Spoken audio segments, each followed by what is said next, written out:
पद्धतीने आपण हे टिच करून घेणार आहोत एकदम व्यवस्थित. आता आपण सर्वात प्रथम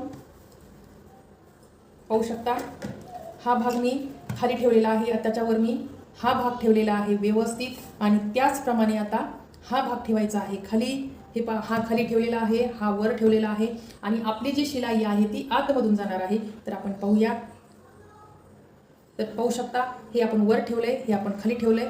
आणि एक खालच्या साईडनी आणि एक वरच्या साईडनी, सुईच्या बाजूनी ही सुईची बाजू, ही सुईची बाजू, ही उलटी बाजू आणि हे अस्तर.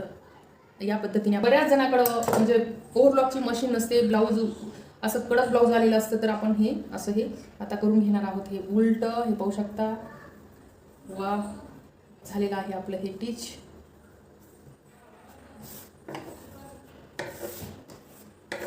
पाहू शकता या पद्धतीने आपण हे टिच केलेलं आहे.